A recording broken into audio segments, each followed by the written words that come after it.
Assalamualaikum warahmatullahi wabarakatuh. Bismillahirrahmanirrahim. Alhamdulillahirabbil alamin. Segala puji hanya milik Allah, Tuhan semesta alam. Semoga Allah Subhanahu wa taala senantiasa menjaga iman kita dan memudahkan segala urusan kita. Amin ya rabbal alamin. Kali ini saya akan mereaksi satu video tentang kisah seorang gadis keturunan Tionghoa yang diusir oleh orang tuanya karena berpindah agama. Kisah-kisah seperti ini memang sudah sering terjadi.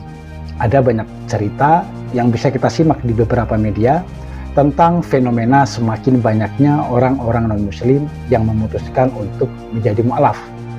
Dan tidak sedikit dari mereka yang mendapatkan cacian, siksaan, bahkan diusir keluarganya. Dari sekian banyak kisah mu'alaf itulah yang menambah keyakinan kita bahwa Islam adalah agama yang baik dan benar. Selain itu, Islam adalah agama yang logis, yang mudah dicerna oleh akal sehat. Lalu, apa yang melatar belakangi gadis Tionghoa ini memeluk agama Islam? Dan seperti apa kisahnya? Mari kita simak videonya. Assalamualaikum warahmatullahi wabarakatuh. Perkenalkan, nama saya Sandra Oktaviani, umur 22 tahun, asal usul kelahiran Sintang, tempat tinggal sekarang Kota Baru, Kampung PGA, agama awal Katolik. Awal mula tertariknya saya pada Islam, tertariknya karena pertama dari Al-Qur'annya, di mana semua sudah diatur di dalamnya, mulai dari kehidupan sehari-hari sampai yang hal terkecil pun. Benar ya, apa yang dikatakan adik Sandra. Al-Quran sudah mengatur segala aspek kehidupan manusia sampai hal yang terkecil sekalipun. Dari mulai kita mau tidur, cara tidur, sampai kita bangun tidur. Semua itu diatur dalam Al-Quran. Kemudian dari cara beribadahnya yang begitu khusyuk, saya pun mulai semakin menyukai dan ingin belajar banyak. Untuk respon keluarga ketika saya masuk Islam, ya keluarga kecewa. Jadi saya tidak diperbolehkan lagi untuk tinggal di sana karena dari cara makannya yang berbeda dan sehari-hari yang berbeda katanya. Dan kata ibu saya, kalau mau semuanya balik lagi seperti semula, saya harus balik ke kepercayaan saya yang dulu. Nah, namun dari respon abang kandung saya sendiri, jadi menurutnya jikalau itu yang terbaik, silakan jalani. Kakak yang bijaksana. Jalannya bersungguh-sungguh. Kemudian dari teman yang seagama juga menantang dengan keputusan saya tersebut. Jadi dulu awal masuk Islamnya itu di kampus. Jadi waktu lagi pelajaran agama, nah setelah saya mengajukan beberapa pertanyaan ke dosen, tak lama kemudian tuh dosen nanya ke saya kan, mau langsung syahadat atau enggak. Jadi saat itu pun saya langsung syahadat, mengucapkan syahadat di depan Masya Allah. kelas. Dari situlah saya mulai menjadi Islam, dan di rumah saya mulai belajar seperti belajar mengaji sendiri, dan juga di luar kampus juga belajar ngaji. Saya juga belajar sholat di rumah. Jadi ada panduan yang dikasih dosen, kayak panduan buku itu, panduan sholat. Dikasih panduan sama dosennya. Bacakan niat dan Masya Allah. surat pendek yang saya hafal. Saya sholat di rumah itu di dalam kamar. Jadi setiap kayak azan itu saya kunci pintu, baru saya sholat. Setelah berselang beberapa hari, ibu saya masuk kamar, jadi dia udah mulai curiga kan di situ kan, jadi dia geledah kamar, nemukan sajadah. Ibunya curiga. Saat itu saya lagi di kampus dan tak lama saya pulang gitu kan, langsung ditanya ini untuk apa gitu kan.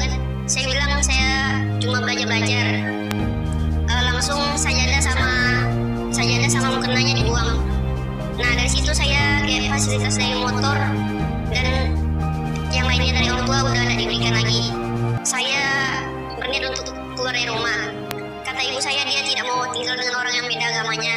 Jadi saya memutuskan untuk pergi dari rumah. Saat itu saya pesan ojek online kan.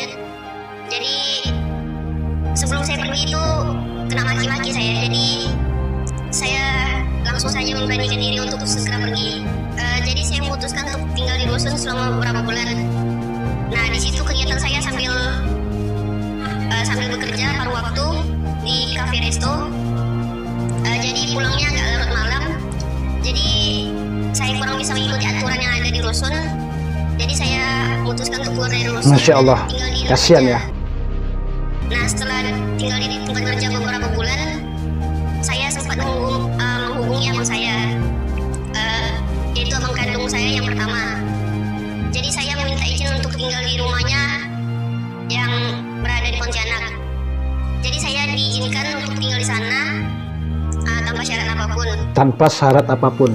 Jadi saya tinggal di tempat abang saya juga tidak cukup lama karena jarak ke kampus dan jarak ke tempat kerja ini lumayan jauh. Jadi selain ongkosnya juga saya perhitungkan, jadi saya putuskan untuk tidak tinggal di sana lagi.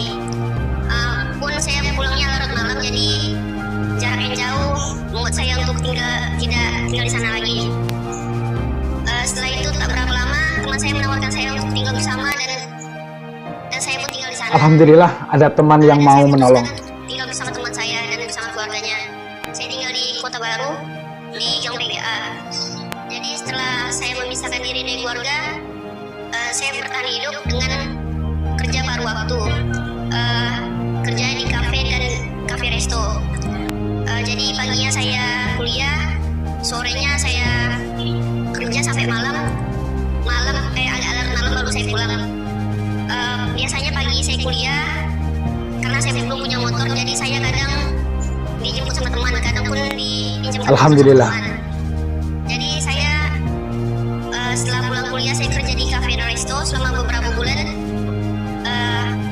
dan saya juga menyisihkan penghasilan saya untuk saya tabung.